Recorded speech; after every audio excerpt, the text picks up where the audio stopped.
अस्सलाम वालेकुम friends today வந்து நம்ம பூரி கிழங்கு எப்படி செய்யலாம் பார்க்கலாம். அடுப்பு ஆன் பண்ணிட்டு கடாய் வச்சுட்டு எண்ணெய் தேவையான அளவு ஊற்றிக்கணும்.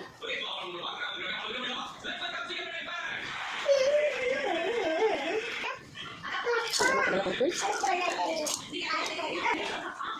கடுகு, வெங்காயம், நான் வந்து ஒரு வெங்காயம் போட்டுக்கேன். கருவேப்பிலை,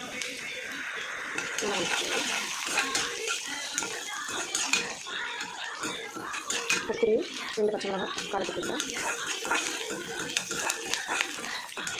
நல்லா வதக்கிட்டுக்கோங்க. நல்லா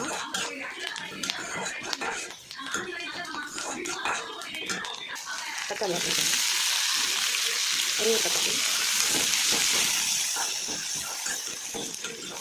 தக்காளி ஆக்கிட்டு லைட்டாக உப்பு போட்டுக்கோங்க. லைட்டாக உப்பு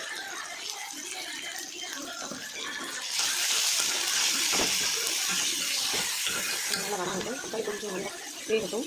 வேகிற வரைக்கும் நல்லா கிண்டி விடுங்க. நல்லா வதங்கிடுச்சு. இப்போ வந்து இஞ்சி பூண்டு பேஸ்ட்டு எடுத்துக்கோங்க. ஆஃபீஸ் நல்லா வதக்கிட்டுக்கோங்க. பச்சையோட போகிற அளவுக்கு நல்லா வதக்கிடுங்க. மஞ்சள் கொஞ்சம் போட்டுக்கோங்க. ஒரு 1/2 டீஸ்பூன் நான் போட்டுருக்கேன். இது நல்லா வணங்கிடுச்சு. அதில் வந்து நம்ம வேக வச்சு மசிச்சு வச்சுட்டு உருளைக்கிழங்கு நம்ம ஊற்றுறோம். ஊற்றிட்டு நல்லா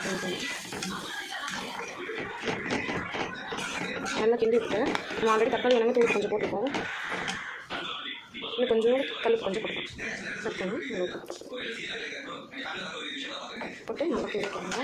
இதில் வந்து ஒரு கெட்டியாக சாப்பிட்றவங்களுக்கு கெட்டியாக இது பண்ணிக்கோங்க. இந்த வெந்நீர் போல் ஆட் பண்ண போகிறோம். அதனால் இன்னும் கொஞ்சம் பண்ணிட்டுக்கோங்க. நல்லா கிளறி விட்டுக்கோங்க. தண்ணி வந்து நல்லா ஊற்றிட்டோம். இது கொஞ்சம் பிடிச்சி வரும்போது கொஞ்சம் சொல்லிடுவோம். எங்கள் வீட்டில் வந்து பூரி கிழங்கு வந்து கெட்டியாக வச்சு சாப்பிட மாட்டாங்க. கொஞ்சம் லிக்விடாக இருந்தால் தான் அவங்களுக்கு சாப்பிட பிடிக்கும். அதனால் நான் அந்த மாதிரி செஞ்சுருக்கேன். உங்களுக்கு உங்கள் வீட்டில் எப்படி பிடிக்குமோ அந்த மாதிரி செஞ்சுக்கோங்க. அப்படியே கொஞ்சம் நல்லா கொதிச்சு வரட்டும். பாருங்கள் நல்லா கிண்டிட்டாங்க. கொதிச்சு வரட்டும். கொதிச்சோன்னு கொஞ்சம் கெட்டியாகிடும். நம்மளோட பக்கத்துக்கு வந்துடும். அவ்வளோதாங்க. பூரி மசாலா வந்து எங்கள் வீட்டு ஸ்டைலில் ரெடி ஆகிடுச்சு. இந்த மாதிரி ட்ரை பண்ணி பாருங்கள். சூப்பராக இருக்கும். இதில் நான் வந்து இன்னொரு பொருள் ஆட் பண்ணுவேன்னு சொன்னோம்ல, அது என்ன தெரியுமா? கடலை மாவு வந்து சும்மா ஒரு 1/2 டீஸ்பூன் போட்டு அதை கரைச்சி இதில் ஊற்றிட்டிங்கன்னா கொஞ்சம் நல்லா இன்னும் கெட்டியாக இருக்கும். வேணுங்கிறவங்க ஊற்றிக்கலாம், வேணாதவங்க இதுவே ஓகே அப்படின்னா இந்த பத்திலே சாப்பிடலாம். கொஞ்சம் நல்லா கொதிச்சு வந்துடும். இது கொதிச்சு வந்தோன்னா கொத்தமல்லி தூவி சாப்பிட்டு வந்துடும்.